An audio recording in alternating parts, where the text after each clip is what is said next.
রাজধানীতে হয়ে গেল গ্র্যান্ড ন্যাশনাল পিজিয়ন শো। শোতে প্রায় ১,৫০০ কবুতর আনা হয়। এসব কবুতর ৫,০০০ টাকা থেকে শুরু করে কোনোটার দাম ৬ লাখ টাকা পর্যন্ত। বিভিন্ন জাতের কবুতর দেখতে আসেন দেশ বিদেশের পায়রা প্রেমীরা। রফিকুল বাশার বিস্তারিত জানাচ্ছেন। বাকবাকুম ডাকে মুখর করে নানা রঙের নানা জাতের কবুতরের মেলা। খাঁচার ভেতর সারিবদ্ধভাবে সাজানো কবুতরগুলোর নানা ঢঙের নাচ দেখে মুগ্ধ দর্শকরা। কোনোটা ঘুরে ঘুরে গাচ্ছে বাকবাকুম গান। ময়ূরপঙ্খী, বোম্বাই, মুখী, জার্মান বিউটি হুমা, ফ্রেঞ্চ মুন্ডিয়া, বডিনেট, জ্যাকোবিন, ইন্ডিয়ান ফান্টেইল, লংফেস সহ বিভিন্ন নাম ওদের। অনেকদিন যাবত কবুতর পেলেছি, এজন্য কবুতরের প্রতি আমার একটা আলাদা আকর্ষণ কাজ করে। এর আগে আসি নাই, এখন এবার প্রথমবার আসছি, ভালো লাগতেছে। यहाँ आकर देखा तो सब ब्रीडर ने बहुत मेहनत की है, सब बर्ड्स भी बहुत अच्छे हैं। Organisation is too good. ऐसा ऑर्गेनाइजेशन करने के लिए बहुत से प्रिपरेशन करना पड़ती है। রাজধানীর শহীদ সোহরাওয়ার্দী ইনডোর স্টেডিয়ামে এই প্রদর্শনীর আয়োজন করে national pigeon association of Bangladesh NPAB।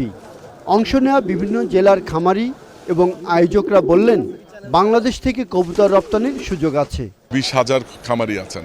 So এটা কিন্তু এখনও পর্যন্ত আমরা খামারিরা নিজেদের উদ্যোগেই এতটুকু এগিয়ে এসেছি এবং এক্সপোর্টের আমাদের হিউজ একটা অপরচুনিটি আছে।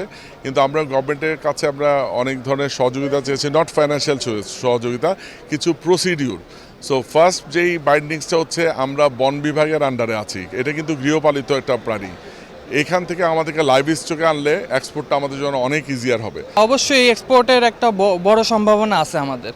হ্যাঁ, এটার জন্য প্রতি বছর এভাবে ইন্টারন্যাশনাল লেভেলের একটা শো করা আমাদের প্রয়োজন। পরিচর্যা করলে খুব সহজে একটা মানুষ এই ফেন্সি কবুতরগুলো লালন পালন করতে পারে।